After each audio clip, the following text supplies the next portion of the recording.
Hey everyone, I'm Andrew, and this is what sci-fi movies looked like before Star Wars. What will their next move be?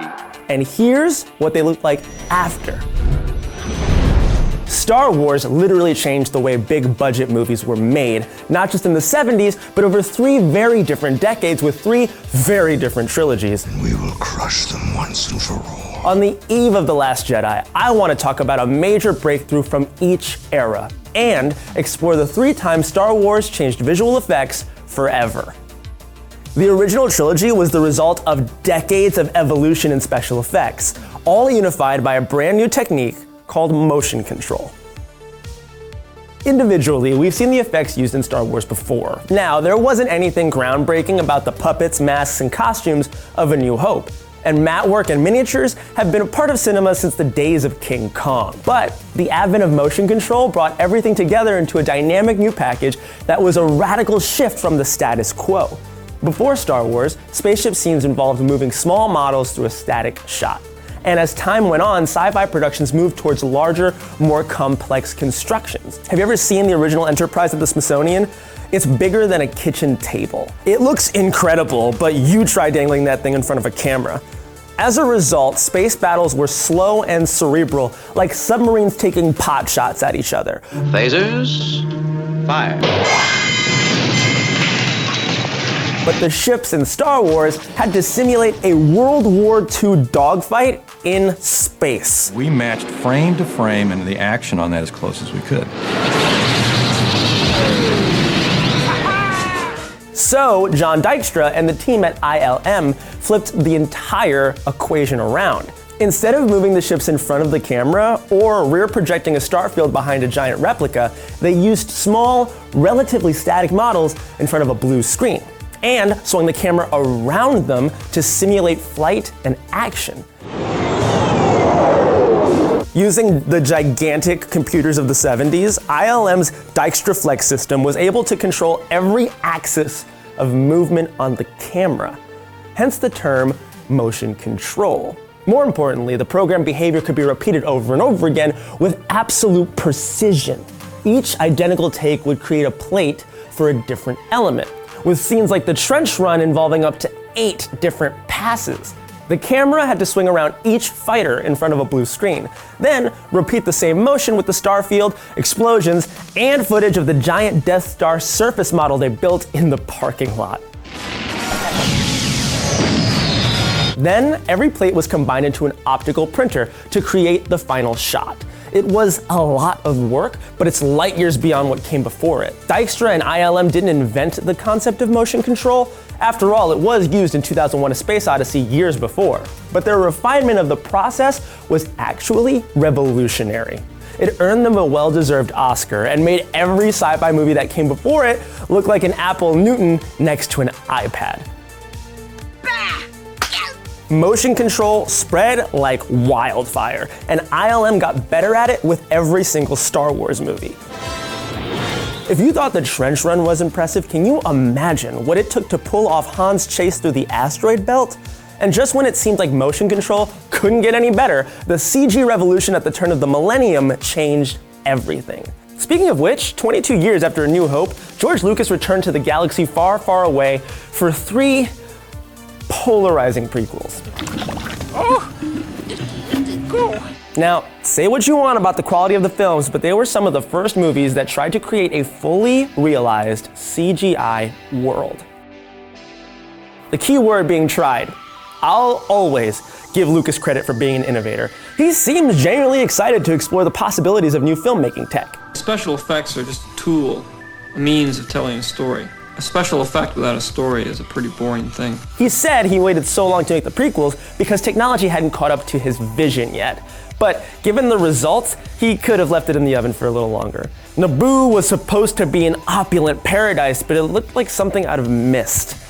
Jar Jar Binks was advertised, believe it or not, as the first walking, talking CG film star. He was also advertised with a lollipop shaped like his tongue, because who doesn't want to make out with Jar Jar Binks? Are you kidding me? Jar Jar never really seems like he's a part of the scene. And judging from all the conversations aimed a foot above his head, the actors clearly weren't used to acting opposite a fully imaginary character. What's this? And why would they be? At least in the old days, you'd have a puppet to talk to. And yet, just a few years later, the world was blown away by Gollum in Lord of the Rings. Advances in CG helped, as did Andy Serkis's motion-captured performance. I hate you. I hate you.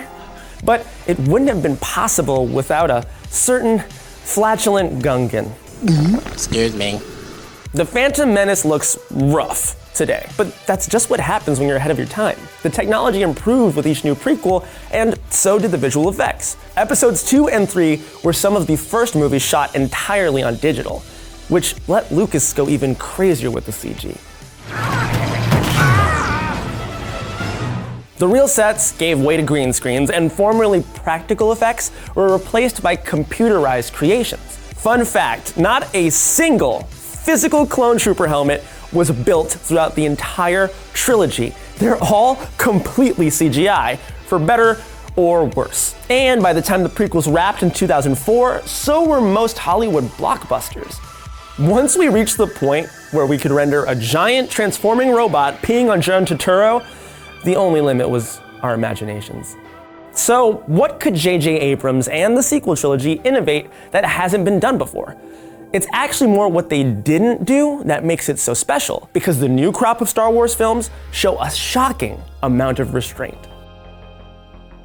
Here's the thing. J.J. Abrams could have easily plopped some actors in front of a green screen, sat back in his comfy director's chair, and squeezed out a soulless Star Wars sequel stuffed with CGI. But instead, he looked back to the practical effects that gave the original series its gritty, worn-down charm. No, he didn't dust off the old Dykstraflex and shoot a bunch of models, but he made a sincere effort to use as many real-world physical effects as possible. When you see them on the set running out of those transport vehicles, it's frightening. From gorgeous sets to mind-blowing animatronic creature work. Now, The Force Awakens is no slouch when it comes to computer effects either. If you have a good enough team doing it, then you're able to have it be indistinguishable from what's real. The facial capture technology that transformed Lupita Nyong'o into my favorite Golden Girl is extremely impressive. And the battle over Starkiller Base is as intense as anything that went down on Endor.